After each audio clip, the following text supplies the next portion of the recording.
Clark Gable, one of the biggest stars that Hollywood ever produced, was actually a product of Cadiz, Ohio. What a king Clark Gable was. On top of the heap for over 30 years, this was the leading man that men and women liked equally. Clark Gable's birth certificate listed him as female. But that was just the beginning of his wild life. He had multiple secret affairs, including a forbidden romance that ended in tragedy. His pregnant girlfriend was forced to hide their baby and lie about being the mother. And wait until you hear what he did during World War II that made Hitler put a price on his head. The king of Hollywood's dirty secrets are finally coming out. Clark Gable was born on February 1st, 1901, in Cadiz, Ohio. His parents, William Henry Gable and Adeline Hershelman, came from hard-working families. His father worked as an oil driller and farmer, while his mother was the daughter of German immigrants. When the doctor filled out Gable's birth certificate, his poor handwriting led to a strange mistake. Clark was officially listed as female. It was an odd start for a man who would later become the ultimate symbol of masculinity in Hollywood. His early life was marked by loss. His mother, Adeline, passed away in April 1901 when he was just 10 months old. After her death, his father struggled to raise him alone. For a short time, Clark lived with relatives while his father focused on work. But there was another problem.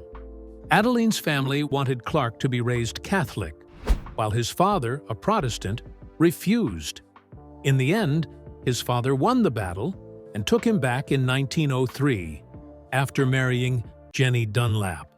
Jenny became a strong influence in Clark's life. She encouraged him to read, taught him about music, and played the piano at home. His father, on the other hand, wanted him to focus on practical skills like farming and oil drilling. Life in Cadiz was simple, but his father's job meant they moved frequently. Despite the constant changes, Clark grew up with a love for books and the arts. Years later, his birthplace would be turned into a museum dedicated to his life. School was a struggle for him. He had trouble with reading and writing, possibly due to undiagnosed dyslexia. He never felt comfortable in a classroom. At 16, he decided he had enough and dropped out of Edinburgh High School in Ohio. He moved to Akron, where he got a job at Firestone Tire and Rubber Company.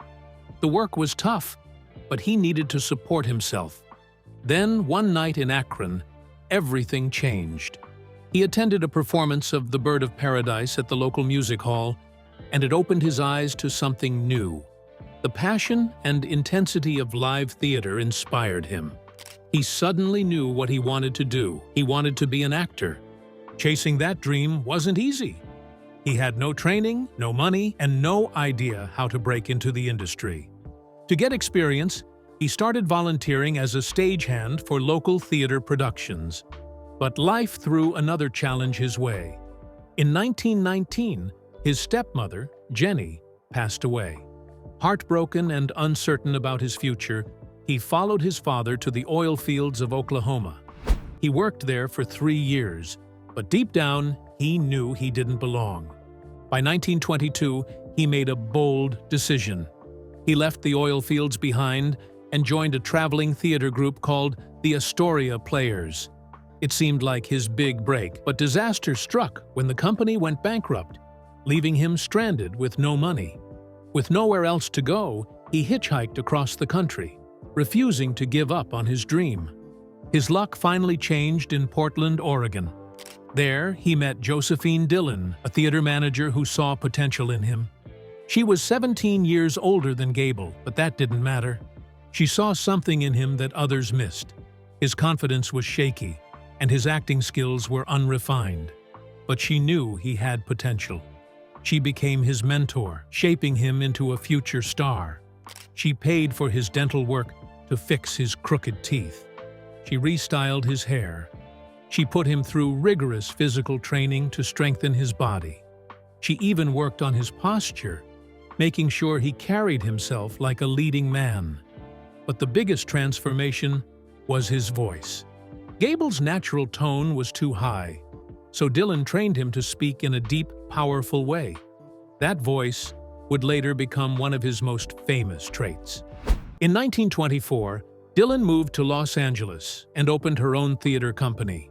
Gable followed 5 months later. She advised him to start using the name Clark professionally. They married soon after, though their relationship was more professional than romantic. Dylan supported him financially, helping him get through his first few years in Hollywood. But as his career slowly gained traction, their relationship fell apart. By 1930, they divorced. Their marriage was over, but Dylan's influence on Gable's career was lasting. Without her, his rise to stardom might never have happened. Hollywood wasn't easy for Gable at first. His rugged features and large ears made him an unusual choice for leading roles. Studios rejected him so many times that he even underwent surgery to make his ears less noticeable. But then Hollywood changed. Silent films were disappearing and talkies were taking over. Looks still mattered, but now a strong voice was just as important. This shift worked in Gable's favor. Thanks to Dylan's training, he had the deep, commanding voice that stood out. He started getting noticed in theater productions. In 1929, he landed a role in Mackinac, a stage play that caught the attention of MGM executives. It wasn't a movie role yet, but it was a step in the right direction. His big break was just around the corner. In 1931, Gable was cast in The Painted Desert, a low-budget Western filmed in Arizona. This was his first talking film, and though his role was small, his presence was impossible to ignore. During production on October 11, 1930, a planned explosion went wrong, sending 2 tons of rock debris dangerously close to him and co-star William Boyd. It was a reminder of how risky filmmaking could be. When the movie was released, audiences took notice of Gable right away. His rugged charm, his deep voice, his intense screen presence, it all made an impact. Hollywood had finally found a place for him. MGM quickly signed him to a contract, marking the true beginning of his rise to fame. Clark Gable's rise to stardom began with A Free Soul in 1931. He played a dangerous gangster opposite Norma Shearer. Even though Lionel Barrymore won an Academy Award for his role in the film, Gable was the one who stole every scene. Audiences couldn't ignore him. He had a different kind of presence, strong, confident, and unpredictable. There was something about him that made people pay attention. The film explored themes of morality and desire in a way that pushed the limits of the time. But more than that, it introduced Hollywood to a man who was about to take over. 1 year later, Red Dust proved that Gable wasn't just a rising star, he was a sensation. He played Dennis Carson, a tough plantation owner caught in a love triangle with Jean Harlow and Mary Astor. The story had tension, passion, and a kind of raw intensity that felt ahead of its time. Gable and Harlow shared some of the most memorable moments, including the famous rain barrel scene. It was playful, bold, and exactly the kind of thing that made audiences love them together. His performance balanced strength with charm, and that combination made him irresistible. MGM had found their leading man. By 1934, Gable's career took an unexpected turn. He was loaned to Columbia Pictures as a punishment for being difficult, and that decision changed everything. It Happened One Night wasn't supposed to be a major film, but it became one of the biggest surprises in Hollywood history. Gable played Peter Warren, a sharp-witted reporter helping a runaway heiress played by Claudette Colbert. The film was fast-paced and full of chemistry, and Gable made it all feel effortless. One scene became legendary. He took off his shirt to reveal that he wasn't wearing an undershirt. That single moment caused a nationwide drop in undershirt sales because men wanted to copy his style. The film won 5 Academy Awards, including Best Picture, Best Director, Best Actor, Best Actress, and Best Adapted Screenplay. It was the first film to sweep all 5 major categories, and Gable's performance played a huge role in that success. More importantly, It proved that he wasn't just a tough guy. He could be funny, charming, and completely natural on screen. The film made him more than just a star. It made him the most bankable actor in Hollywood. The next year, Gable took on one of his most ambitious roles in Mutiny on the Bounty. He played Fletcher Christian, the officer who led a rebellion against the infamous Captain Bligh. This was a major shift for him. He had to shave off his famous mustache and wear historical costumes, which felt completely different from his usual look. But none of that mattered. His performance was powerful, and the film became a massive success. It was nominated for 8 Academy Awards and won Best Picture. With a box office gross of $4.5 million, it was one of the highest-earning films of the time. This role showed that Gable could command the screen in an epic drama just as easily as he did in romance and comedy. Then came Gone with the Wind in 1939. This film was an event before it even started filming. The role of Rhett Butler was one of the most sought after in Hollywood, but in the end, no one else could have played it the way Gable did. He was charming, cynical, and completely magnetic. His scenes with Vivien Leigh, who played Scarlett O'Hara, had an energy that made the story feel real. The film shattered box office records, becoming the highest-grossing movie of all time when adjusted for inflation. One line from Gable became one of the most famous in cinema history. "Frankly, my dear, I don't give a damn." That moment captured everything about Rhett Butler: his defiance, his heartbreak, and his refusal to be controlled by anyone. Throughout the 1930s and 1940s, Gable remained Hollywood's ultimate leading man. He was rugged, charismatic, and completely in control every time he was on screen. Men wanted to be him. Women wanted to be with him. Clark Gable was Hollywood's ultimate leading man, but his road to stardom was filled with scandals. There were rumors about Clark having an affair with William Haynes, one of Hollywood's few openly gay actors. At the time, homosexuality was heavily stigmatized, and stars had to keep such relationships hidden. Whether his connection with Haynes was personal or purely strategic, it gave him access to the right circles. Studios worked hard to bury any whispers about Gable's private life, protecting his image as a rugged ladies' man. His first marriage had little to do with love. In 1924, Gable married Josephine Dillon, a theater coach who was 17 years older than him. Even though he was still married to Dillon, he pursued Langham. MGM studio head Louis B. Mayer encouraged him to make the switch, believing that Langham's money and influence would help Gable's career. In 1931, he divorced Dillon and married Langham shortly after. She introduced him to elite social circles and helped him refine his image. But their marriage was far from perfect.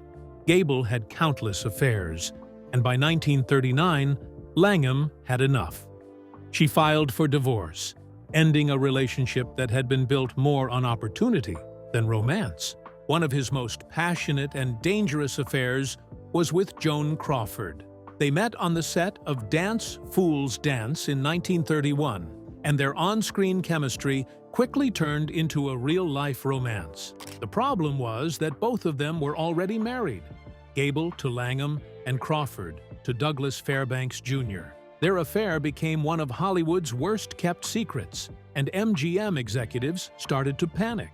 The studio had morality clauses in contracts, allowing them to fire actors for public scandals. Louis B. Mayer feared the fallout if the affair became public and pressured them to end it, but they couldn't stay away from each other.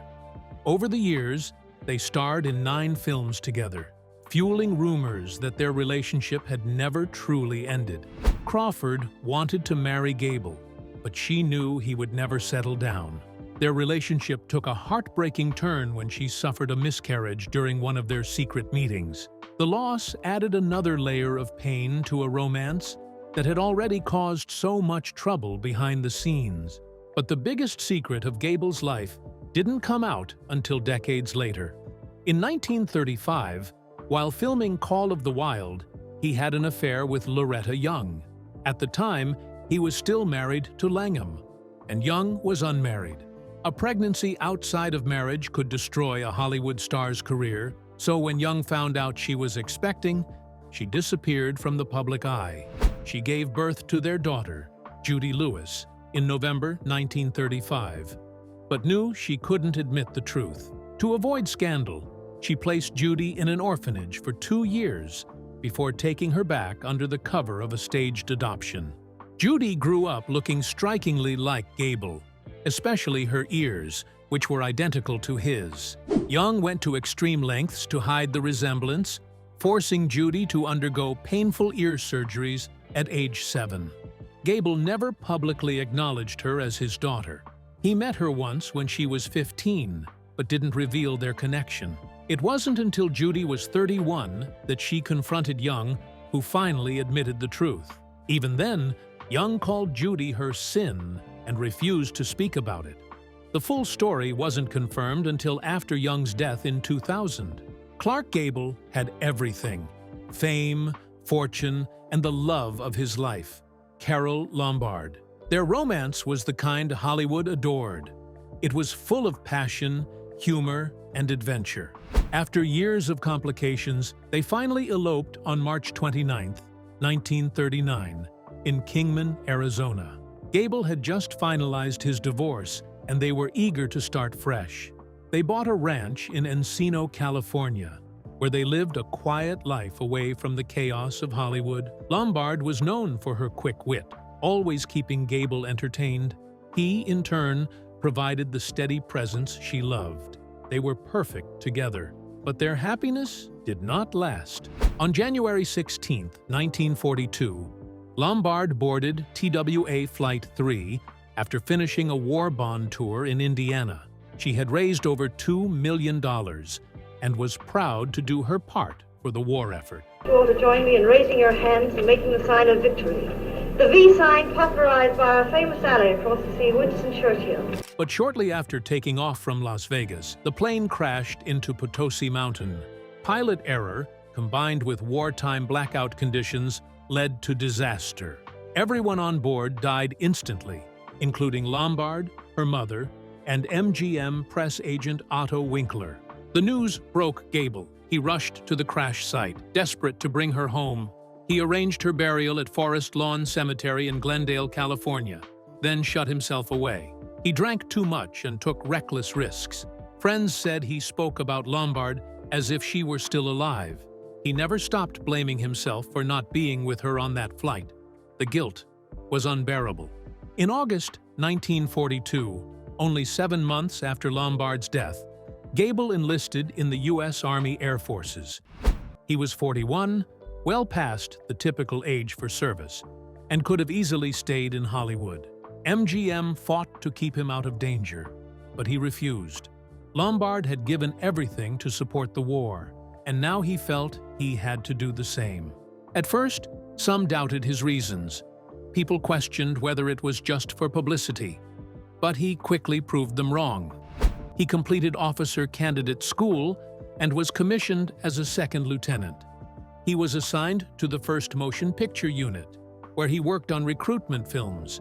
But making movies wasn't enough. He wanted to see the war up close. He requested combat duty and was sent to England. Between May and September 1943, Gable flew 5 combat missions over Nazi-occupied Europe as part of the 351st Bomb Group. These were some of the most dangerous bombing runs of the war. On one mission over Germany's Ruhr Valley, a flak shell ripped through his B-17 bomber. Another shell tore through his boot, barely missing his foot. He wasn't just there to observe. He filmed combat while serving as a gunner, earning the respect of the crew. Word of his service reached Hitler. The Nazi leader reportedly placed a bounty on Gable's capture, hoping to use him for propaganda. If he were shot down and taken prisoner, it would be a massive victory for the Axis. But Gable kept flying. He knew the risks, but believed in what he was doing. The footage he captured became part of Combat America, 1945, a film meant to show the realities of war. He had planned it as a recruitment tool for aerial gunners, but it became a tribute to the men who risked everything in the skies over Europe. Gable was honorably discharged in June 1944 with the rank of Major. He returned home with the Air Medal and Bronze Star, but struggled to adjust. The war had changed him. He had seen death up close and carried wounds no one could see. Hollywood felt different. The roles he once played no longer seemed to fit. His first film back, Adventure, 1945, was heavily promoted with the slogan, "Gable's back and Garson's got him." The film was a financial success, earning over $6 million worldwide and ranking as the 7th highest-grossing film of 1946. But something felt off. Critics and audiences expected Gable to be the same charming, carefree leading man they remembered.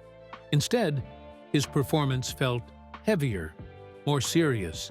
His character, a seafaring adventurer searching for purpose, reflected the changes he had gone through in real life. The film's poetic dialogue and introspective tone clashed with what people wanted from his comeback. Gable had returned from war older and different. His face carried the weight of everything he had been through. Hollywood had changed too. Audiences were now drawn to stories about the war's aftermath, and his next two films, The Hucksters, 1947, and Homecoming, 1948, fit that shift. These films explored themes of redemption and personal struggle, connecting more with post-war audiences than Adventure had. His comeback wasn't the triumphant return MGM had planned, but it marked a turning point in his career. By the early 1950s, Gable was still a major star, though Hollywood was entering a new era. Younger actors like Marlon Brando and Montgomery Clift were redefining what a leading man looked like. But Gable wasn't finished. In 1953, he starred in Mogambo, a remake of his own 1932 film Red Dust. This time, instead of Vietnam, the story took place in Africa. Ava Gardner and Grace Kelly co-starred, creating a love triangle full of tension and intrigue. Filming in Africa came with challenges. The crew dealt with bad roads, heavy rains, and delays. Political unrest in Kenya, due to the Mau Mau uprising, meant that Gable and the cast needed armed guards for protection. Despite all of this, the on-location shooting gave the film a stunning visual authenticity that made it stand out. In the film, Gable played a rugged safari leader caught between two very different women: Kelly's character, a prim anthropologist's wife, and Gardner's, a bold and glamorous showgirl. Off-screen, rumors swirled that Gable and Kelly had an affair. Whether true or not, their chemistry made their scenes even more electric. Gardner's performance was just as powerful, earning her an Academy Award nomination for Best Actress. Kelly, in one of her first major roles, also received a nomination for Best Supporting Actress. Gable's portrayal in Mogambo was strong, though it showed signs of a man trying to keep up with Hollywood's changing style. The film was a huge hit, grossing $8 million worldwide, and proving that Gable still had the ability to draw audiences. Gable was a man of strong convictions, and one moment during the making of Gone with the Wind, 1939, proved it. The film had a large cast of black actors, including Hattie McDaniel, who played Mammy. But when Gable arrived on set, he discovered that the bathrooms had been segregated. A young black extra named Lenny Bluette told him that older black actors were afraid to complain, fearing they would lose their jobs. Gable didn't hesitate. He stormed into director Victor Fleming's office and issued a warning. "If you don't get those goddamn signs down, you don't have a Rhett Butler." The signs were removed immediately. His stance against segregation didn't stop there. When Gone with the Wind premiered in Atlanta, Jim Crow laws prevented McDaniel and the other black actors from attending. Gable was furious and wanted to boycott the event, but McDaniel convinced him to go. In the end, she became the first black actor to win an Academy Award for her role, and Gable remained one of her biggest supporters. Clark Gable lived fast and hard, both on and off the screen. To the world, he was the ultimate leading man, charming, confident, and tough. But behind the scenes, his life was anything but perfect. He drank too much, smoked 3 packs of cigarettes a day, and refused to take care of himself. His reckless habits slowly destroyed his health, but the real damage started long before his body began to fail him. His life took a dark turn in 1942. His third wife, Carol Lombard, died in a plane crash while returning from a war bond tour. The news shattered him. Some say he tried to take his own life, riding his motorcycle at dangerous speeds, with no concern for what happened next. Those closest to him saw the change. He drank even more, isolated himself, and never truly recovered from the loss. Still, he kept up appearances. Fans saw a man who never lost his charm, but his body told a different story. His weight constantly changed as he crash-dieted for roles. His drinking only made things worse, putting more strain on his already weakened heart. In 1933, he had gallbladder surgery due to complications from his unhealthy lifestyle. Doctors warned him to slow down, but Gable refused. He kept pushing himself, ignoring every sign that his health was slipping away. By 1960, his body had taken too much. He suffered multiple heart attacks, one so severe that he had to pull over while driving and lie on the ground until the pain faded. Yet he still wouldn't change. That same year, he started filming The Misfits, a movie that would become his final role. The production was brutal.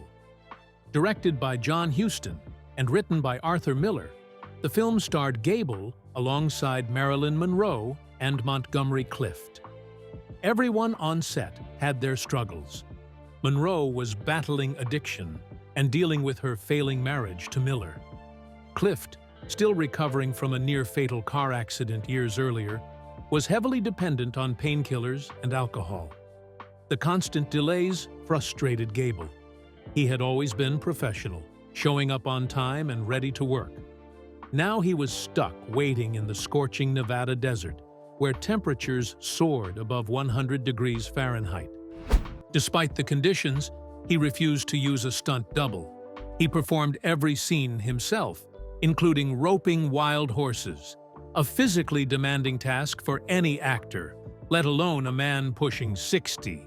His contract guaranteed $48,000 per week in overtime pay, but no amount of money could make up for the toll it took on his body. He had nothing left to give. Less than 2 weeks after filming ended, Gable suffered a massive heart attack at his home in San Fernando Valley. Doctors rushed him to Hollywood Presbyterian Hospital. At first, he showed signs of recovery. He was awake, even sitting up in bed. But on November 16, 1960, another heart attack struck. This time, he didn't survive. He was 59 years old. At the time of his death, his wife, Kay Gable, was 4 months pregnant with their son. Gable had been excited to become a father, but he never got the chance to meet his child. His death marked the end of an era. Hollywood had lost its king. Fans around the world mourned the loss, and many speculated about what really caused his sudden decline. Some blamed the misfits and the extreme conditions on set. Others pointed to his years of smoking, drinking, and pushing himself beyond his limits. The Misfits became his farewell, though he never lived to see it released in 1961. The film itself carried an eerie weight, not just because it was his last, but because it was also Marilyn Monroe's final completed movie. She died the following year at 36. Even after his death, Gable's legacy never faded. He had spent more than 30 years as one of Hollywood's most beloved stars. His performance in It Happened One Night, 1934, won him an Academy Award for Best Actor. That film became one of the few to win in all 5 major Oscar categories. He was also nominated for Mutiny on the Bounty, 1935, and Gone with the Wind, 1939, where his portrayal of Rhett Butler became one of the most iconic performances in film history. The American Film Institute later ranked him as one of the greatest male stars of classic Hollywood, placing him at number 7. His star on the Hollywood Walk of Fame remains a lasting tribute, drawing admirers who continue to celebrate his impact on cinema.